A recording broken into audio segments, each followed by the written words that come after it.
Well, hello and welcome to the Cricket Surgery. In just our second episode, we bring you breaking news from the ongoing Border Gavaskar Trophy. India has been wiped out for their lowest ever test total for 36 runs. Josh Hazelwood raised the Indian batting lineup for his best ever test numbers of 5 for 8 of just 5 overs, while Pat Cummins took 4 from his 5. 9 of the 11 records to fall were either to the keeper or in the slip quadrant. Australia's number one spinner, Nathan Lyon, did not have to bowl at all. Now, just a day after Siddharth Monga wrote on Cricket Info that India have learned to grab the big moments in Test cricket, they were subjected to by far their most humiliating defeat in Test match history, bringing to an abrupt end captain Virat Kohli's tour, whose legacy has no doubt been tarnished gravely with this debacle. Also, at a time where India's bowling attack was being claimed to be the best in the world, Josh Hazelwood decimated India's entire batting lineup with 5 wickets from only 5 overs, giving away as few as 3 runs. With Pat Cummins providing to be an equal foil in a devastating display of fast and accurate swing bowling, putting it beyond debate that nothing comes close to the potency of the Australian bowling attack. Now joined by Dr. Joshipura from Ahmedabad in India to discuss this truly unbelievable nightmare for Indian cricket. Doc, in all your time watching the game in the last 2.5 decades, have you ever witnessed anything so devastating? Uh, I've been watching cricket since 1993. I've been witness to 100 all out, 66 all out. I've been witness to 81 all out while chasing 120, and I've watched so many debacles one after the other. I've been through the MS Dhoni era, shedding tears, but nothing comes close to this dark day of Indian cricket. This is going to be remembered as by far the worst day in our living history as an Indian fan. There's absolutely no doubt about that, and it just cannot get worse. Yeah, and come and this in just the first couple of days that this game started, when the both of us were kind of discussing about how things stood at that time, it certainly seemed like India was going to be the team that was finally going to beat Australia in their first ever day night loss. Not really. No, I like to put my hand up and say we never thought India would defeat that, but not 2 days before the test match. We definitely did think on day two of the test match that might happen. yeah, And well, hot air. That's all I can say. and It's even in as difficult as in we discussed about doing this recording as soon as the match ended, but we really needed some time to just digest what had just happened. How do you explain I'm something like this? In I'm s- I'm still waiting for someone to pinch me to tell me that it's not happened and you'll wake up to a good morning's session of play. It's unbelievable that just yesterday India were ahead in the game. The win predictor was 60-40 for India, which was a conservative estimate, I would say. And today, with 57 overs remaining in the day, the test match ended. I mean, just help me out here. I'm really short of words, I guess. no, So for sure. And Josh Hazelwood's display was absolutely breathtaking. I think even he was left stunned at the end of that sort of a display. But what I found interesting was Virat Kohli mentioned at the end of the match that it wasn't that they bowled any differently than they did in the first innings. Do you believe that? Do you think that they bowled only as good as they did in the first innings, or were they just simply unplayable the second time around? so it's two things actually. It's a tribute to the way we batted on day one. I think the bowling was arguably almost similar on that day too. There wasn't too much different that they did. It was just that every batsman started nicking. And once we were 15 for 3, 15 for 4, at that time the fear really set in. I was talking to this morning with one of my friends. It's about the fear of being in a winning position and being so near yet so far. It just stuck again, I think. Just everybody had their feet stuck in cement, and yeah, it's 7 or 8 similar dismissals, I guess. I mean, regardless of how well you've bowled on that day three afternoon, it's impossible to believe for me that everybody fell in the same way. No one had the answers. It was an extraordinary bowling display, I have to say, very intense.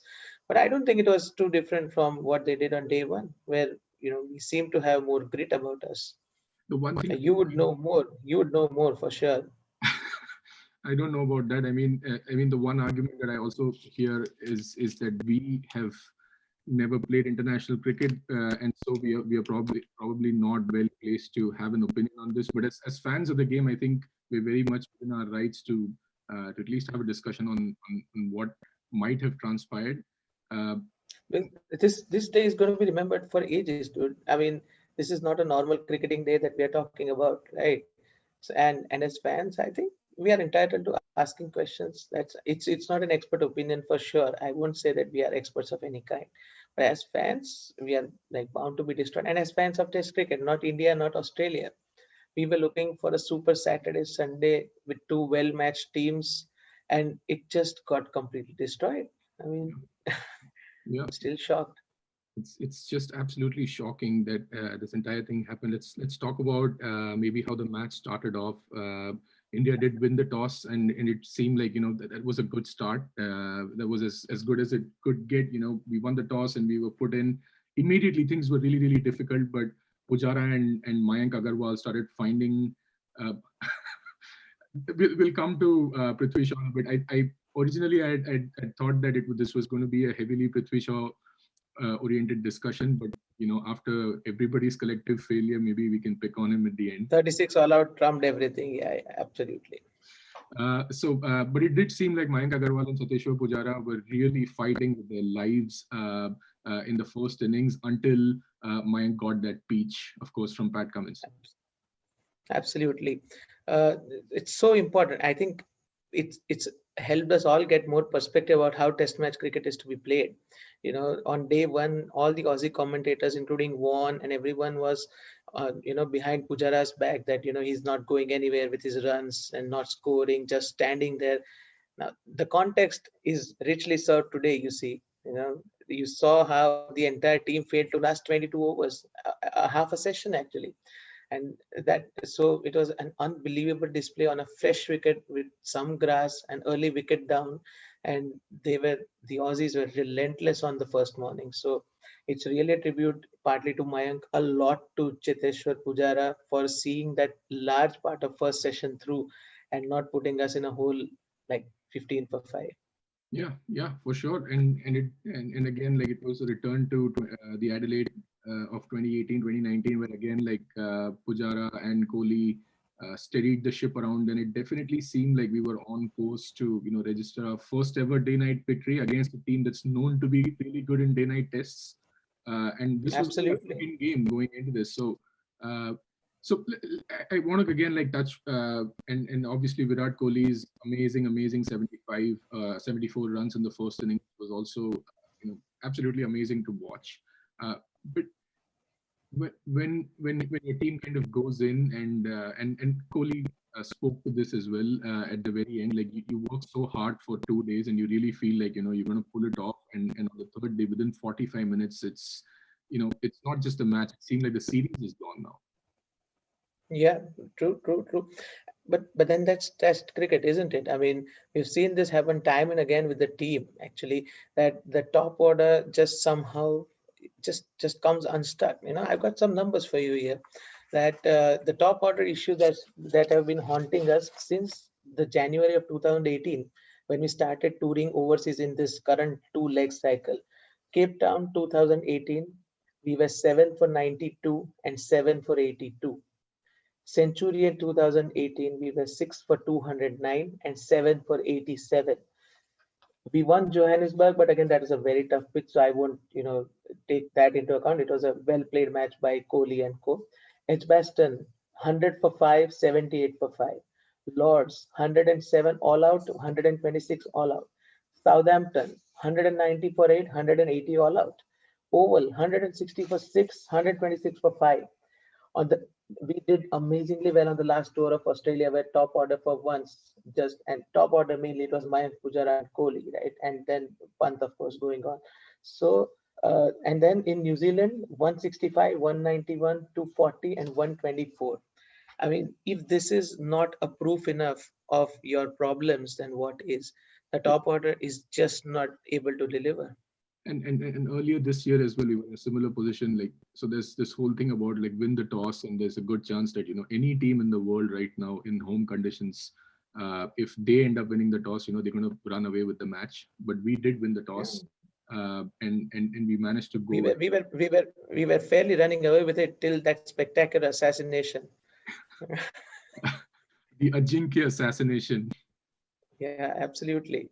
It was Kohli incredible. looked I mean, that set. that moment was absolutely ridiculously unbelievable. In that, Yeah, Hazelwood, who said "Yeah, I not mean, once but thrice," set off on the run, and in the middle of the yeah, run, decided to he scream set "No!" off. He actually sprinted for the run, and then suddenly he just sold Kohli down. I mean, And I Kohli has guess done that to some of his partners. We remember, right? I think if But you would I have mean, if you would have come close to winning, or like even like lost less miserably compared to how we did, I think this would have been like a major moment that a lot of people would have kept talking about, that was a turning point in the game, but clearly not. actually, actually, the stain of 36 is so bad that all of it gets covered. Now, mind you, I'm not giving any excuses for Team India, but Kohli looked set for not 100, but a double hundred on that day. The way he was determined to just not let the Australians climb into him, he very well could have got a double hundred on the, I mean, on the next day. So, I mean, in hindsight, again, ifs, buts, that's been the case of the last entire tourist cycle. So we won't get into that. But yeah, it was a huge moment. It's just that the 36 thing was so freaking bad that it just wiped everything over. Shaw seems to be a lesser villain now, doesn't he?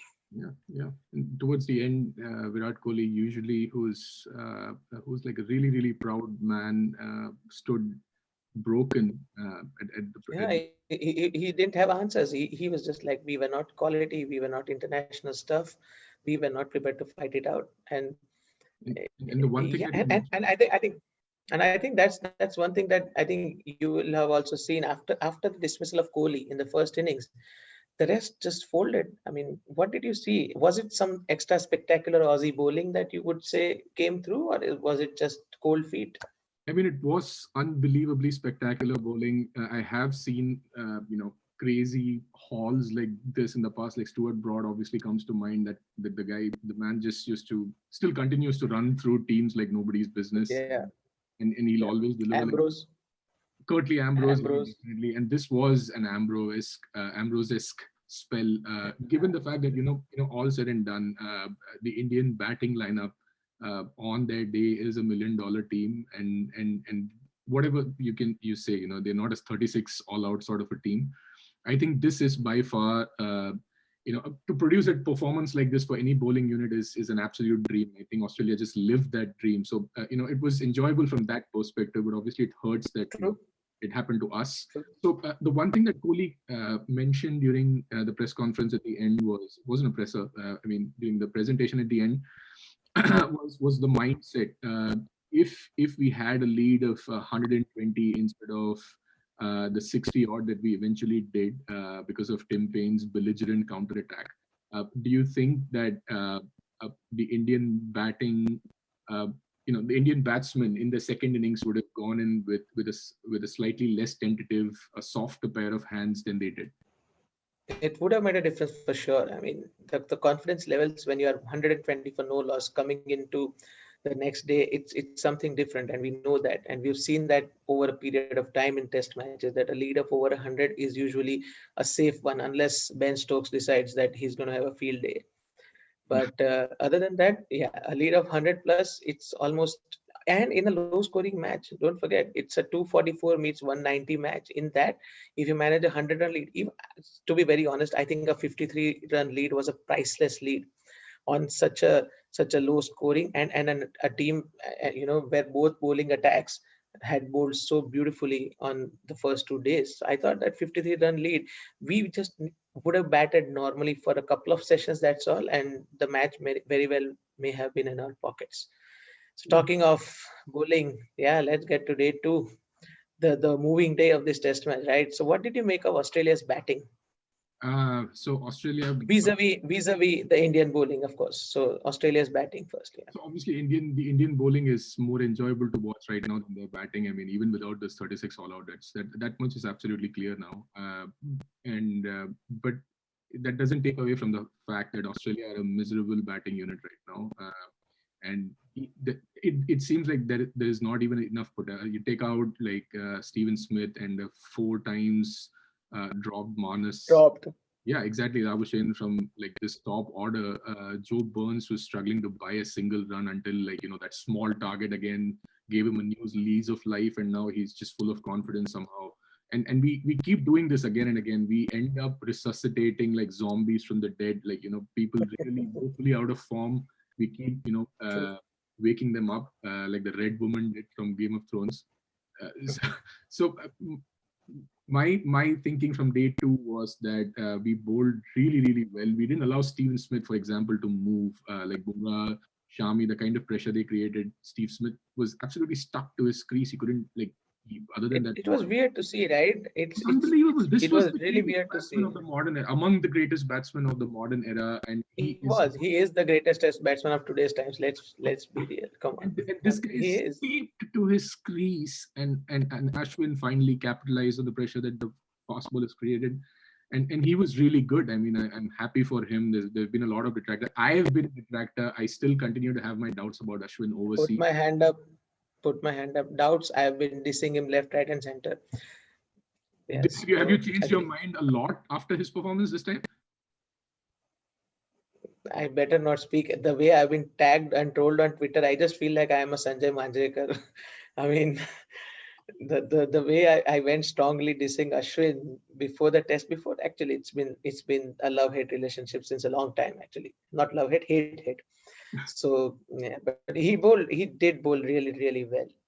I mean, there's no doubt. He's on his fourth tour. I think he's matured enough. He looks leaner, actually. He does look a lot leaner than his previous performances. So while his batting has gone spectacularly down, I don't know why. He used to be like a decent enough batsman, ready to carve out at least like 30-40 runs.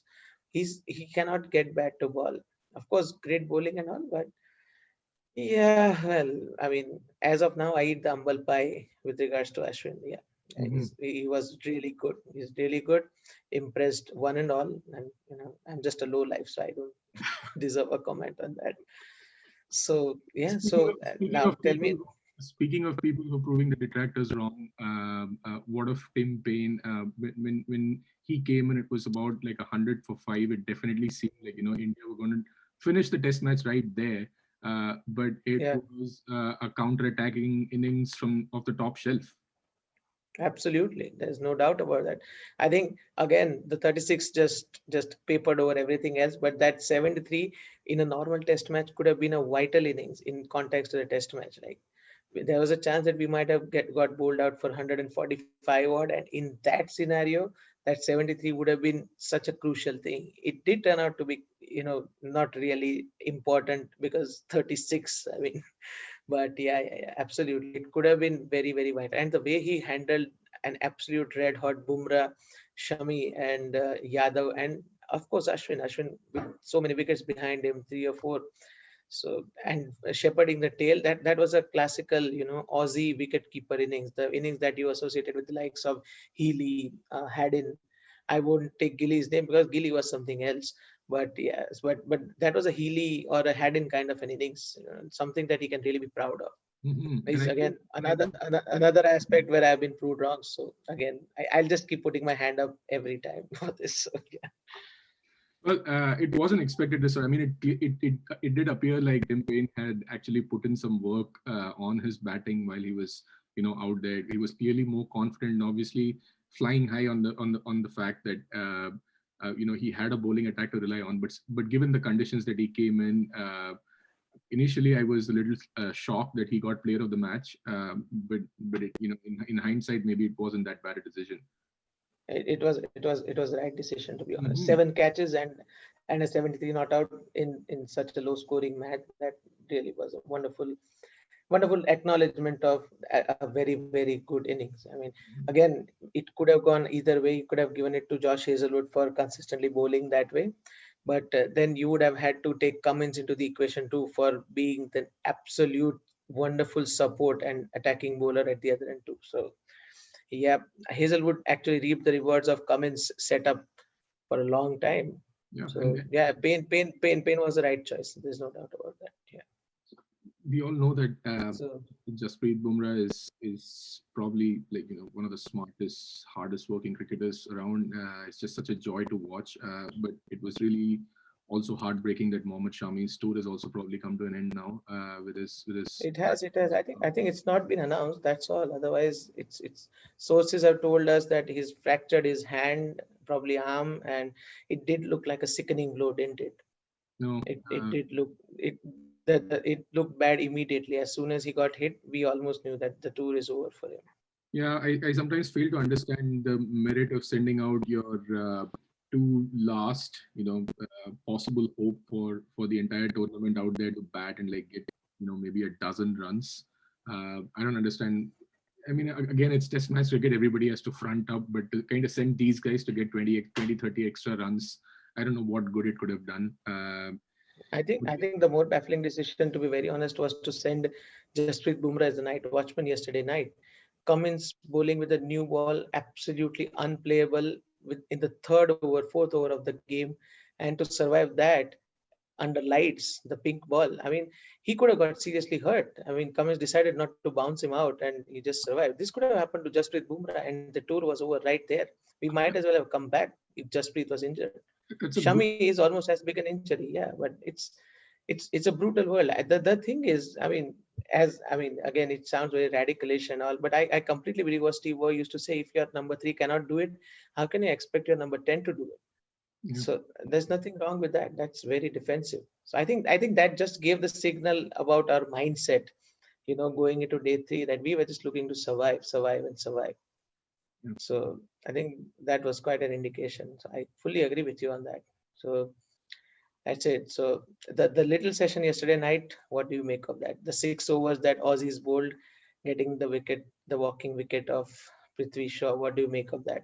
Well, like I said, I was pretty disappointed that Prithvi Shaw was selected to begin with. I don't think we should blame him for being bad at his job. I think he's just not ready right now to be opening in Australia in Test match cricket. I think it's just completely unfair for a person, for a boy like that, to be expected.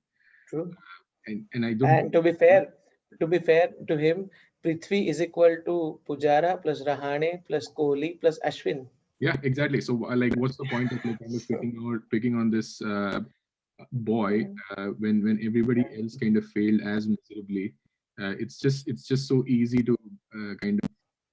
I mean, obviously, it makes a difference if you have a pair of solid openers who can somehow, if Mayank had a good support system, maybe if we had gotten like third yeah, for one instead of like one for one, maybe Pujara could have yeah. come in with something behind him. But every time Pujara comes out, it's an absolutely brand It's new ball, fully, yeah. hard, and the bowlers at the peak of their stamina. So he's pretty much an opening batsman for us now. Yeah, true. Would you pick Shaw for the next test, or yeah, the boy just looks No, knackered it's now? just like a stubborn refusal from our team management to kind of make, and these are not even tough decisions. It's just kind of asking reasonable people and reasonable critics to you know shove it.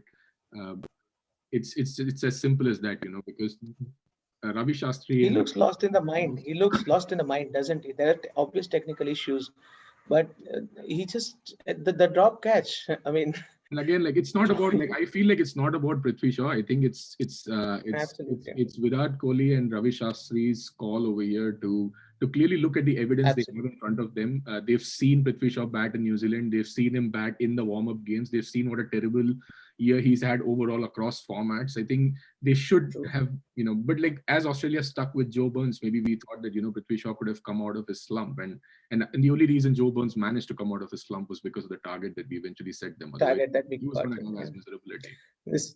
This was the toughest examination anybody's techniques could have had, right?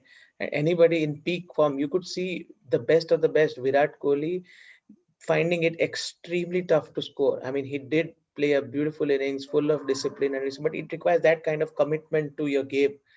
And I don't know if Prithvi has it right now, and it's unfair to ask that of him at such a young age, not having seen failures, And I think this will put even more demons in his mind. So I just hope he gets a break more than being dropped and all. And So again, like that, I feel like yeah, that's yeah, where like a mentor would come in, like somebody like a Ricky Ponting absolutely, or a Rahul Dravid right now would technically sit absolutely. down with somebody like a Prithvi Shaw and explain to him that it's not as bad. I mean, he is playing at the highest level, and there are ways in which he can improve and get back to it. He scored a Test match century on debut against some decent West Indian So bowlers. so Uh, clearly suggests that he's not all waste. He just needs more time. I think So he he's just needs not to being give himself managed more well at time. all, and I think Absolutely. that's where the problem really lies. It's completely unfair to blame Prithvi Shaw for his performances. I think his management is what needs to be blamed. That's my take on it. Uh, Absolutely. I agree with that. If the questions so are to be asked, it's to, yeah, tell me. no, sorry. The one before I forget, the one thing that I wanted to come back to was this whole thing about and again, like I've read this again and again on Cricinfo also, that there was nothing that Indian batsmen could do. It was just that Australia were too good on their day. You just have to put your hands up and say well done, and there was nothing anybody could have done. Now my question is, if that was the case, why do we select the 11 best players from the whole country? Why can't we take like a bunch of retired people and play over there if nothing makes a difference? It's not even that, to be honest. I mean, I fully agree with what you're saying. It's not even that. I mean, my initial feeling was the same, probably, that, nothing could have been done. But thinking back, this is the third test match in a row that we have lost inside 3 days. It cannot be that there were all the time bowlers who bowled amazingly well twice in a match, in such a way that you could not even get like 200 runs a single time. There's clearly an issue. That's clearly a pattern that's building. There's clearly an issue that's happening, and somebody has to take charge. Somebody has to take responsibility. I think the much celebrated middle order of Pujara, Kohli, Rahane, and whoever he is, whoever the number 6 is right now, it's Vihari. I've just dug up some numbers. I think you'd be interested in seeing that. Yeah, sure. So let's do that. So is my screen visible now? So Yes. now this is Ajinkya Rahane since the start of 2018, the overseas cycle that we see.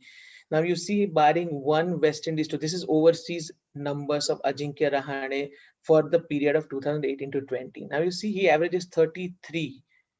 As a number 5, as a vice captain, you expect more out of him, and more importantly, take out that one West Indies tour aberration where he scored 270 runs, and he is not averaged more than 25, 28 on every single tour.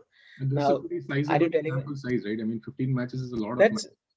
the 15 matches is a lot of matches? Just take out two, and his score goes down by, so in like 13 matches, he's managed to score some 600 runs at an average of 25, give or take.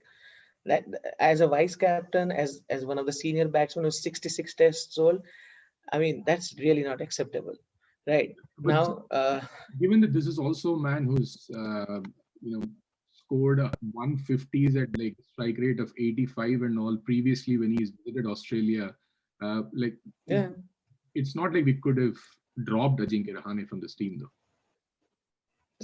could we not have dropped him? I mean, the thing is, there's more than enough evidence now. Now, I mean, come on, this is 15 test matches overseas. It's not worthy of a vice captain. At least take the vice captaincy from. He'll be leading the team with those numbers in the last 3 years. Do you think he will be in a frame of mind to lead the team that has been just vanquished for 36? How fair is it to ask this of him? So Right? You just see the numbers. instead of They're dropping him, we are now stunning. promoting him to captain now. Yeah, exactly. And he just comes up with these 40s, the cool 50s, as you would say, just somewhere here or there, enough to just sustain. Now you see, over 5 test matches in England, he averages 25. That was a series where he really could have stepped up alongside Kohli, just given him enough support, just averaged say 35, 40, somewhere there, and the series could have been won. Technically, we lost 4-1, Those are some right? terrible And now numbers, this, really. I mean, like the, absolutely the, the, deplorable numbers. So you just cannot defend it over a 3-year period. That's the thing. It's a 3-year period that we are talking about. Yeah. The other engine that we are talking about is Cheteshwar Pujara. Now this is Cheteshwar Pujara. Take away that brilliant Australian tour, and again a stark picture comes to mind. You see, he scored 550 runs, 521 runs on that last Australian tour, and brilliant, won the series. Well done. But then again, there's 3 years of evidence there too, right? So I mean, this is just shocking It's numbers. staring us in the So face, right? So it's they're clearly staring not us in the that, face. so two things are Yeah, definitely wrong. Now, one is that this is not a team that has learned to grasp the big moments as is being claimed. exactly. And the second Yeah, thing and is that this is not an anomaly. This is something that has happened uh, repeatedly. Even this is earlier a this team year, that right? that Christchurch, we had a lead. yeah. And So we this is not a team. Yeah, this is not a team that bats well. That's my first impression of it. Now you see this is the overseas numbers of all the players that have played. Now you see that Kohli has been fantastic, extraordinary. There's no doubt about that. Batting overseas and all. Even he is batting at 43 with that one terrible New Zealand two that he's had. But okay, chalo, he's been doing really well. But look at the rest. I mean, the number four there is Rishabh Pant with an average of 33. We yeah, already he's warming the dissected bench. Pujara and Rahane. Yeah, he's warming the bench. Then there's Vihari with 35. KL Rahul over 12 test matches has averaged 21. So regardless of And who there's a you are good chance that playing, KL Rahul might play in the Boxing Day right now. he will be number four probably. He will be number four.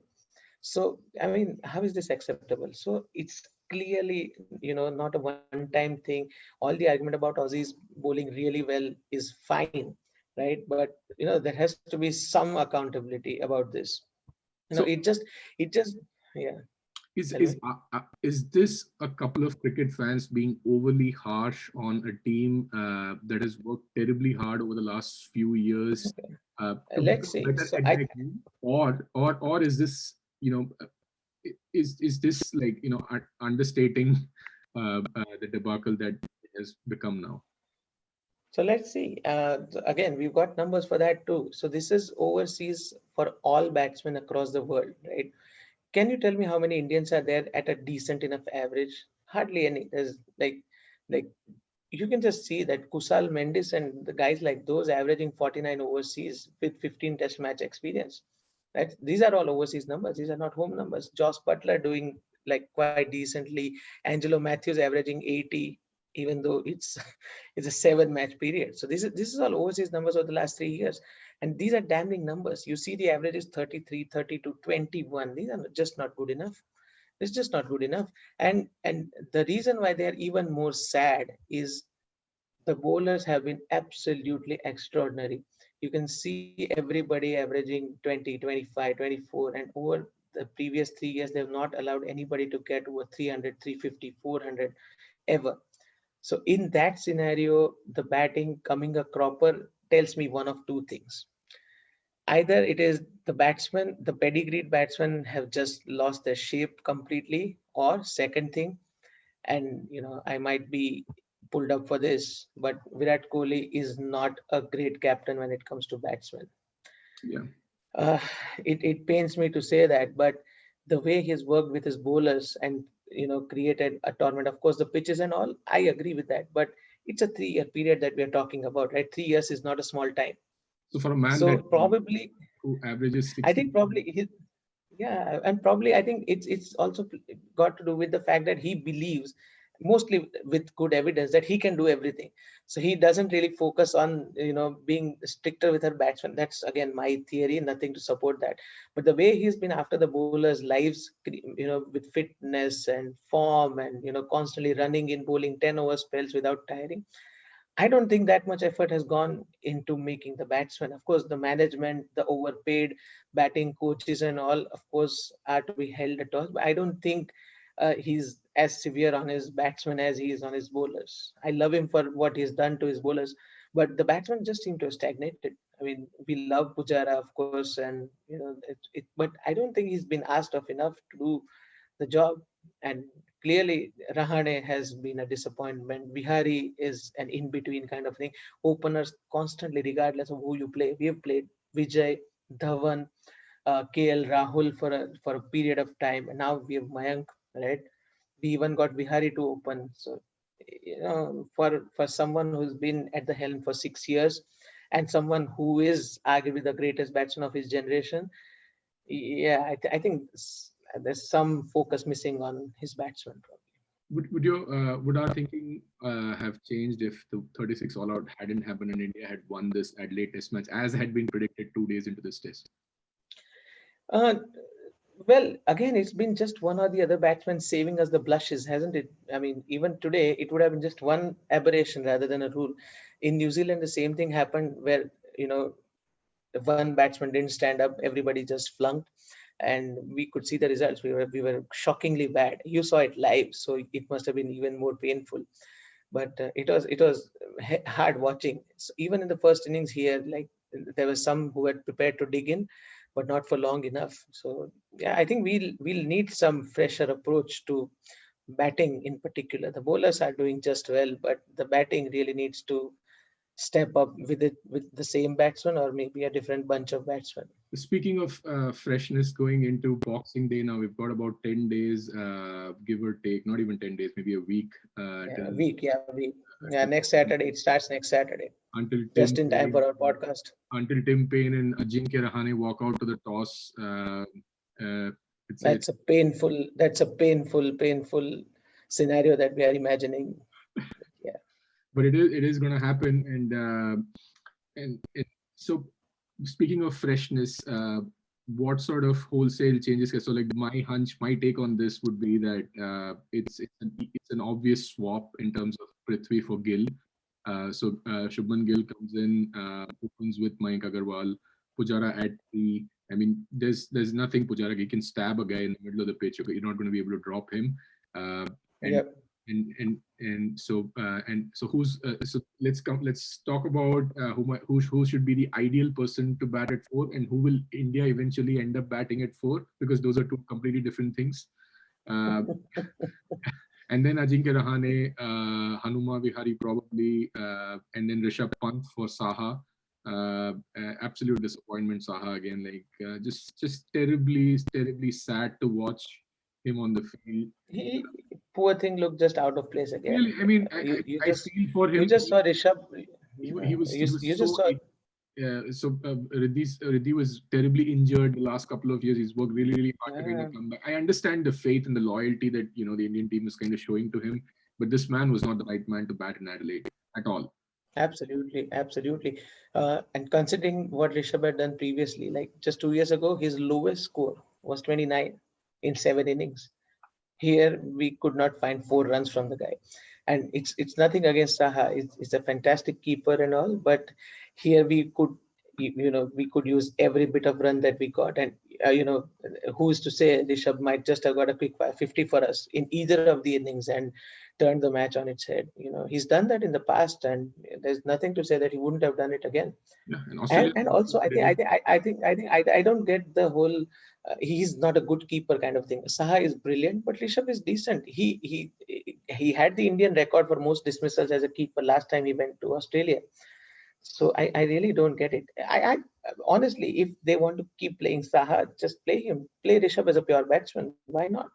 Yeah, I The mean, average is he, 47, 47 in Test cricket. Average is 47 in Test cricket. You don't often average 47 Test cricket without being really good over like 10, 12 Test matches. and he has two first class hundreds at one of the CGs in any case. Yeah, Sages. Yeah, absolutely. So Absolutely. Three overseas hundreds first class. Yeah. So definitely Rishabh Pant coming in for Saha, and then the big question really now is, Umesh as a third bowler with Shami and Bumrah at the helm is a different equation. Yeah. But Umesh as the second bowler, along with Bumrah, with the third bowler being probably Siraj or Saini, is a completely different proposition. Mm. What would you do? It'll have to be Siraj most probably, but Siraj is a very good red ball bowler, at least in domestic cricket. I know again he's got his haters from IPL being clobbered around. I don't think that'll do much. The bigger worry is the bowlers don't have the talisman around. The one guy that they used to look up to whenever they used to feel tired was Virat Kohli, and he was their captain. He was the fast bowlers captain. I don't think they'll be finding such inspiration from Rahane. I hope they do, but it's tough to imagine such a scenario happening. So, and MCG is going to be a very, very, very slow, low bouncy track. So it's going to be a lot of hard work. So coming to that, honestly, I think we'll be needing 5 bowlers. And if Jadeja is fit, I would be telling him today, please get in, start practicing. Bat at number 6, bat at number 4 if you want. But you will have to be there. We'll need 5 bowlers because one of them will be a fresher, and and we'll come to that. But I think the Demons might return at Melbourne. Both the the Demons who might open and the Demon who's not scored, they might return back for MCG and to have a new guy bowling to them. And with the second bowler being Umesh, I would want 5 bowlers for MCG, regardless of how poorly we batted. I think Jadeja is ready to play as a good enough batsman to bat at number 6, and he'll be providing us with uh, n number of overs, like absolutely accurate dead overs. So Jadeja has to come in. So that's going to be my and I probably know it's going to be KL Rahul coming in with no red ball uh, practice for what best part of a year and a half. More than that. Yeah, so no red ball. Yeah, probably. He's not played any first class cricket since he was dropped in West Indies in 2019. So he'll be slotting in at number 4, where Virat Kohli had to work so hard for his 74. Things are looking pretty damn ominous. There's no doubt Punjab about captain comes in at number 4, you're saying then. that. Punjab. I know. So I don't know. So yeah, that's so you're facing lesser issues as Australians, right? So tell me, what are the changes that you see in the Aussie lineup? So What do you do with really Burns? love that. If So assuming that Warner is back. yeah, so I mean that is a scary proposition for anybody who's not an Australian supporter. David Warner coming back in home conditions on a Boxing Day. I still feel like he's not 100%, and there's a good chance he's only going to return for the SCG. But if I mean, there's nothing that we could do technically in terms of picking a specific bowler just to counteract um David Warner. The biggest threat that he could have possibly faced was in the form of Mohammad Shami, who's no longer going to play the second test now. And there's no Ishan Sharma, so there's nobody who's going to come around the wicket to David Warner anymore. So, and I feel like Mohammad Siraj doesn't have the pace to really inflict the sort of damage that, Shami could coming around the wicket. So, given all of those things, it's really scary. And in David Warner's company, I feel like Joe Burns is going to grow in confidence even more, unless we manage So to. Wade goes out, right? Wade No, goes out. There's no we are dropping Green. I think it was, and he agreed to it, right? I think he said that he's not going to become an opener overnight. It was totally unreasonable to expect that Matthew Wade should open in this wicket. He was a deer caught in headlights. So he should move back to 6 or 7 or whatever around where Tim Paine bats. I think that's like the point. So you drop Head, Travis Head. Oh yeah, 100%. I didn't even think that Travis Head should have been playing the first test. Like I have absolutely no belief in the man. Future captain. I have no idea why he's going to be like such leadership potential, because like that sort of a performance has not come from Travis Head even once. Like not once. I mean it's a bad day to be saying this, but having Paine and Head as successive captains must mean that there are some serious captaincy issues with Aussies too, right? No, like honestly, I think like Steven Smith has served his time now. I think all the points that everybody needed to make have been made now. I think it's just absolutely right to kind of give the captaincy back to the best test batsman in the world right now. So I think there's no two ways. Why not give it to the best test bowler in the world? What is it with Pat Cummins that is not captain? See, I mean, if we were captains of international test squads, we would always name fast bowlers captains.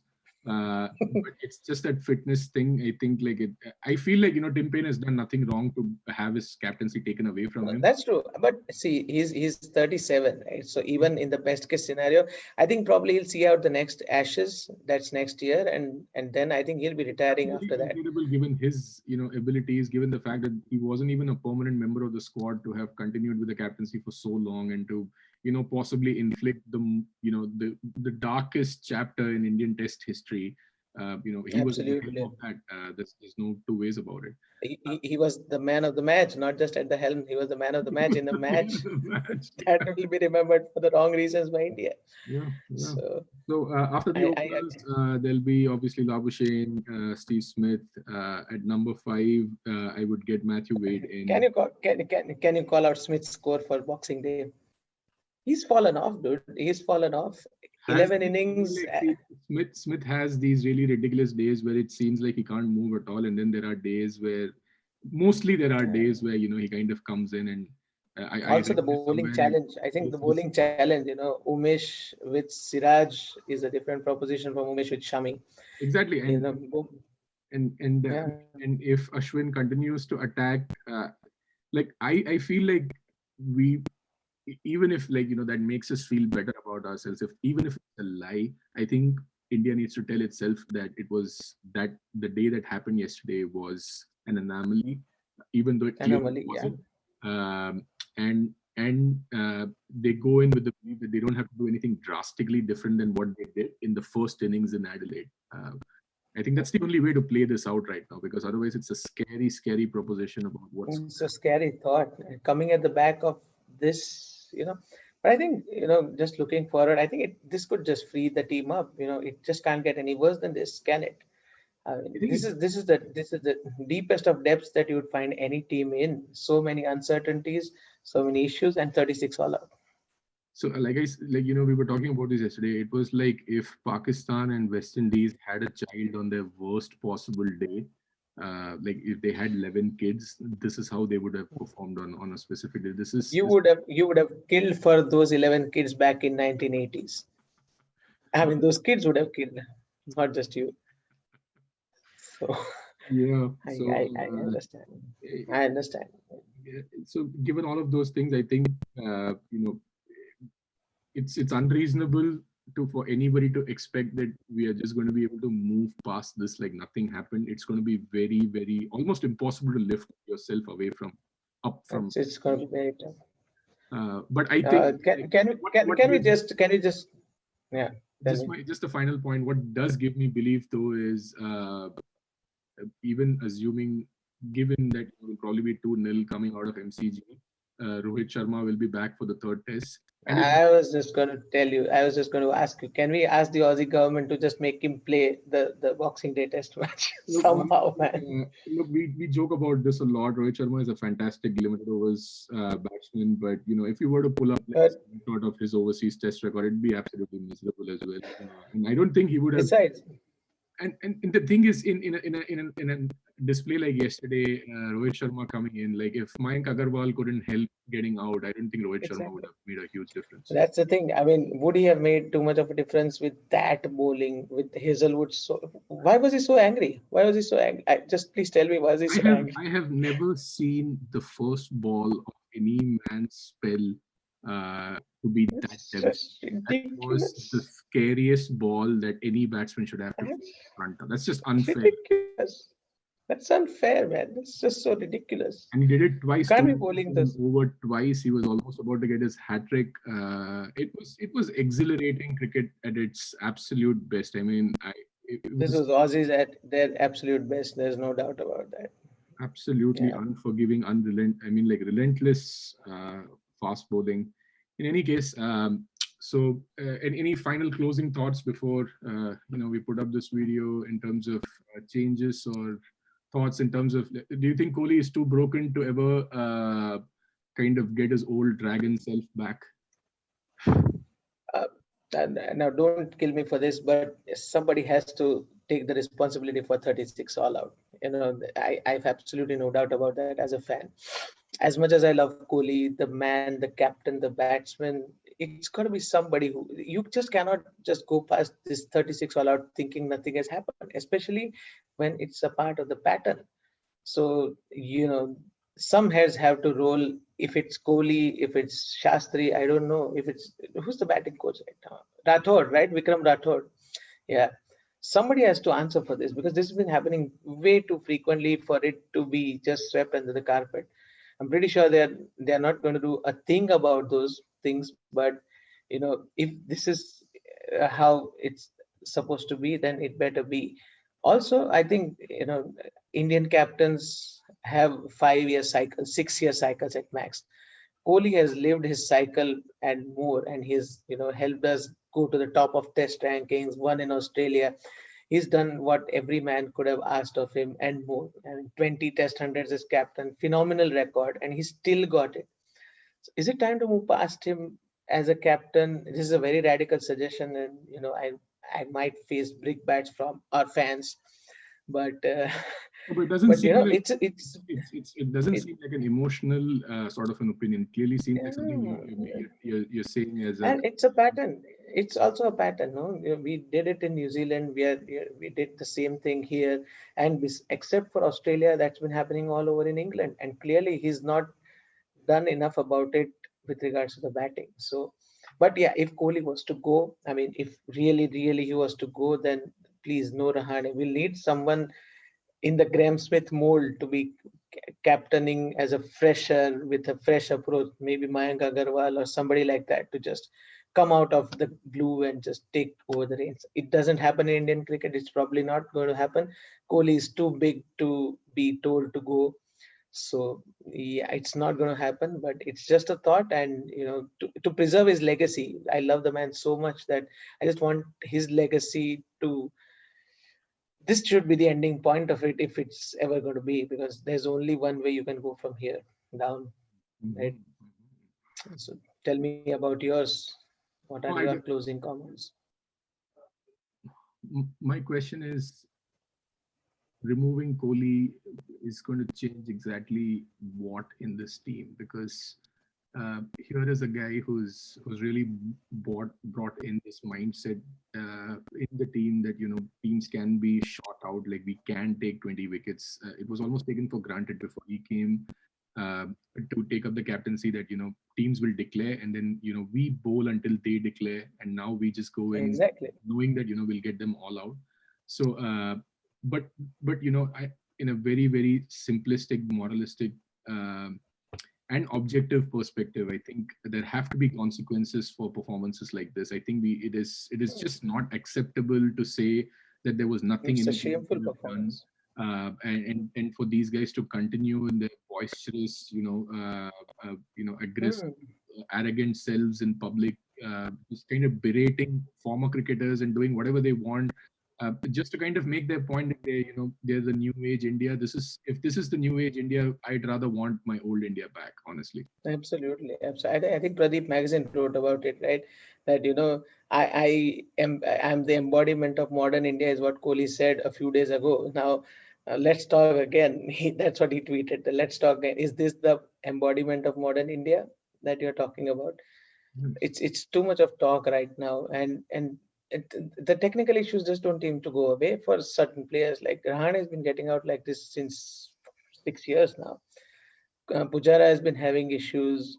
As Prithvi obviously he's gone down a couple of notches. Mayank seems a little less confident than he was maybe a couple of years ago. So whoever is working with the batting really needs to stand up or step down. That's just a scary thought. Yeah. Well, those are great points to kind of wrap up this session. We will be back with more cricket surgery next week. Hopefully, as the Boxing Day game appears nearer, please write into us with any suggestions that you might have, and we hope that you enjoyed this episode. Also at the fag end, I would like to announce that we are starting a channel on the history of cricket, where we'll be periodically reviewing the great matches happened in the past, some that may have been hidden from the public view. We not necessarily will be reviewing Eden Gardens 2001. That's, everybody remembers that test match. So on that note, yeah, so we'll be periodically reviewing the lost test matches that have been pearls and gems, and I'm pretty sure that anyone who wants to tune in will definitely enjoy those. All right. Well, thank you very much for tuning into our episode, and we'll see you next time. Thank you. Cheers.